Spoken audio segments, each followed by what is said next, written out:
What's up, Dripping Springs? It is Ashley and Amber, which means it is Wednesday around 4 o'clock. This is Weekly Drip Season 4, Episode 44, and this is likely our finale for the year. So, yay! So glad you could join us for our final episode of the year. It has been a wonderful year. We have had so much fun sharing different things with you and talking about all things drip. And it has been so fun just doing the show with Ashley. Not gonna lie, as much as I love all of y'all, I would enjoy myself if it was just Ashley and I. But we are so grateful for you to join us in on the fun and to share with us and give us feedback throughout the year of all the things going on and the things you want to hear about and things you want to know more about. Well, I too am not gonna lie. What I like to do is pretend nobody is watching, and I'm just talking to a friend. That works. Yeah.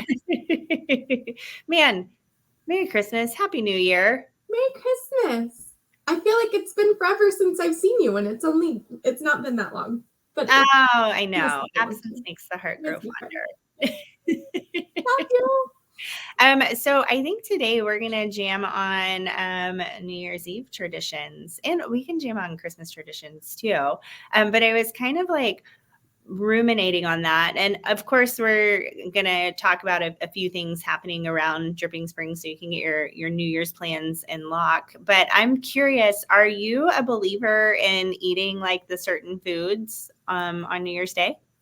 I used to be a little bit, and now I've kind of gone backwards. I am a non-traditionalist on eating anything specific for any holiday because I'm trying to make my life easier. So if that means we're having basic white girl tacos for Christmas, I'm okay with that. Okay. And like all the things. How about you? Do you have do you do the black-eyed peas for New Year's? Do you have something? Okay, so yes. For New Year's specifically, it's a stew. My husband makes a stew, and it has kale, andouille, the black-eyed peas. It's served with a gluten-free cornbread. Like we hit all of the stops within this stew, and it's arguably my favorite stew on planet Earth. So I look forward to it every year. Christmas is a crapshoot because in November, if you'll recall, I'm a weirdo about like I really want a fried turkey, like I have to have it. So I'm always team, can we do that again? Or or family is like they got a ham or something of that sort. This year, we asked my son what he wanted for Christmas dinner. And I already knew that it was going to be one of two things: steak, mac and cheese, or chicken nuggets and mac and cheese. And he went, and then we said, well, Betty, what about prime rib? And he's like, what's prime rib? So we pitched it as fancy steak. So we might do a prime rib for Christmas. Okay. Maybe. We'll see. But for New Year's, yes, the stew is my jam. I feel like if it all goes to hell in a handbasket, it's because I didn't eat the right foods. I'm a believer. I mean, that also sounds like it would probably be a good day after New Year's Eve food to help recuperate your body, get some nutrients back in there. Are you a up till midnight New Year's Eve person? No. No.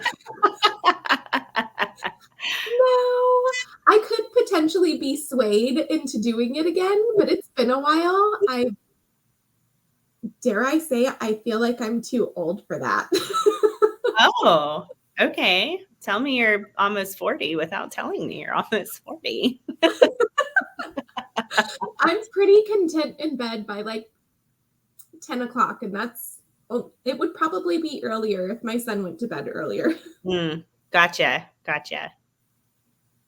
Yeah, I gotta stay with him until we meet the safe zone of him being asleep for a certain amount of time that I know without being detected. I like it. Do you guys do like a fake ball dropper or anything with the kids? Or is it? Nope. Or is it? It's off to bed. See you next year. Yes, pretty much. Who knew I was so boring? I didn't realize I was such a boring mom for New Year's until just now in this moment. Maybe I will have to do something different this year. That is not true. I'm kind of actually pumped about an offering in town. DS Distilling is having a New Year's Eve day brunch. And I'm like, yes. I really like their brunch. I've only been one other time, but I really, really like it. So that might be on deck for me for New Year's Eve day. I did also see, which is a day thing at Epic Fun, which is not quite Dripping Springs. But it's epic. It's epic and it's fun. They're doing a New Year's Eve party from 4 until 7. And I don't know why I didn't think about that being a possibility for fun things for kids. And I love it. It says that there is going to be a balloon sunset drop at 6 o'clock. So they're doing it all earlier. And there's going to be a DJ and all kinds of stuff. And that looks epically fun. Oh, I love it. I love it. So they have axe throwing at Epic Fun, I believe. And you and I got to throw some blades together at Driftwood Dugout. One of us is definitely better than the other one. I don't think we were keeping score. Well, any score is better than the 0 I was rocking. But that was super fun. It was fun. So, parents, while you're on holiday break, if you're looking something to occupy your kids' time, here locally, Driftwood Dugout, with parental consent, I think we'll let them throw some axes. You know, if you trust those children wielding an axe. Right. And there's like cages between everyone, so it's not just like a free for all. And then they give you a whole rundown of the safety and how you need to do it to make sure that you don't do something crazy. But also, yeah, parents, you know your kids. If you feel like that's just not something your kids can handle, maybe that's not for them. But it was a lot of fun. Even when I was awful at it, it was fun. Oh, well, I mean, that's the beauty of axe throwing in general. Like, who cares? Yeah, it's good. And there's a bunch, it's not, one thing I thought was really neat was it's not just the regular target.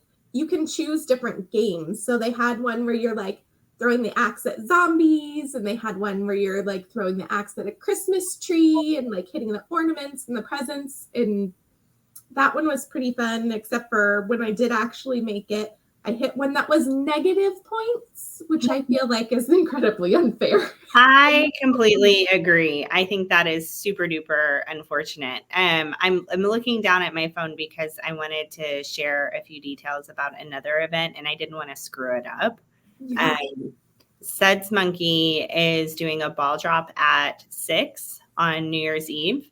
They'll, of course, have beer because it's a brewery, their pizza, which is delicious, and a DJ. So at 6 o'clock, they're doing a ball drop. So you can get the New Year's Eve fun in with the kiddos and then take them home. The Mercer Street Dance Hall has Bob Appel playing, which I think is fabulous. Hudson's on Mercer Street, they always have music, so they're going to have a band as well. I'm not sure who it is exactly. And Treaty Oak is offering a New Year's Eve dinner as well. Another couple fun things. Dreamland is doing a movie night on Saturday, which isn't necessarily Christmas Eve or New Year's Eve, but they're playing The Grinch, so I feel like it just needed. And that is at 7 o'clock at Dreamland. And the other one, for anyone who is like me this year, who has still not finished their Christmas shopping, there are still options for you, other than, of course, Amazon, which I was on there today, and there are things. But Dripping Springs Distilling is doing, they're literally calling it last minute Christmas. They know us. I feel seen. And it says, holiday gift procrastinators, have no fear. Last minute Christmas is here. Love it. It looks like that's going to be going from 11 to at 8 p.m. So if you need to be in earlier, that's great. If you can't come until later, it is going until 8 o'clock. Nice. Man, circling back on Dreamland, I just recently learned that is a popular hang for the middle school population. And it's like, it just caught me by surprise. I didn't realize that the game of pickleball had taken the nation by storm of all ages, but apparently it has. Have you played pickleball? I'm terrible at it. Oh, okay. I'm terrible. How do you explain pickleball to people? I don't know. I've never played. Oh, so when people ask me, how do you explain pickleball to people? I'm like, this is literally what I say every time. You know, when Alice from Alice in Wonderland goes down the rabbit hole and she shrinks. So it's like you shrink and then you get on a ping pong table. That is pickleball. Okay. That's how I explain pickleball. Because the racket that actually makes sense to me. It's not like a tennis racket. And then the ball itself is not the size of a tennis ball. So like the tennis correlation doesn't work for me. It's like you've shrunk yourself and you're on a ping pong table. Okay. Alice in Wonderland ping pong. Cool. That doesn't sound awful. Maybe that's something I should try too. Besides axe throwing. I need to expand my horizons. I feel like I haven't tried enough things like this. Like there are things like pickleball. I've never done it. I feel like I need to. Oh man. Well, this is just going to tee us up, when we reconvene in the new year in season 5, we're going to talk about resolutions, intentions. What are we setting forth? For those watching, start making your list too, because I want to know, what are you shooting for in 2024? And friend, you're going to have to put pickleball on your list. Like it is now mandatory. I feel okay. It's happening. Deeper. You guys all saw it start here. 2024 pickleball. Shelly says it is ping pong and tennis combined. Okay. And I'm not sure why it's called pickleball, but I'm a big fan of pickles. So if that has any correlation whatsoever, I'm in. Have you seen Matthew McConaughey's pickle margarita? I did see him. I saw like a little clip of him tasting it and being surprised at how delicious it was. Yeah, I felt like it was a little tweak. And you guys, if you haven't seen the video yet, you will. Like, you just can't escape it.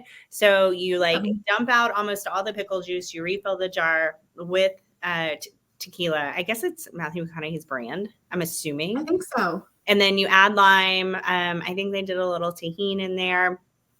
And then you pour it back. Well, you shake it around, right? And then you pour it back. And then you garnish with a pickle spear. And the only tweak I had was like, why wouldn't you put it in the fridge and just like let it sit? And then you had like ready to go pickles that were infused, margarita pickles. Like what you do with the watermelon and the vodka or the rum, where you like stick it in and you let it sit and then you get that good water. Yeah. Like coconut rum and pineapple syrup. Okay. Exactly like that. Exactly like that. Okay. Now I feel like I need these pickles too. But I digress. That's not what we're here to talk about. I don't know. Maybe you can make them for New Year's Eve, or even Christmas Eve. Christmas margarita. Yeah. Maybe we can do pickleball and pickle margaritas for New Year's. There's a theme party if I've ever heard one. All yeah. I love it. Oh, goodness.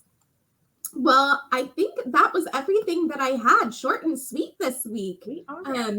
Once more, I feel like I can't say it enough times. We are so grateful for everyone. Thank you so much for joining us this year through our shenanigans and laughing with us and just all of the support that we've had this year. I don't think Ashley or I can begin to express how grateful we are for our community and all of you who support us and love us and encourage us. And thank you so much. We love you. Merry Christmas. Happy New Year. We can't wait to come back next year, recharged and refreshed and ready for a beautiful new show. Oh, absolutely. Peace out, 2023. We will see y'all next year.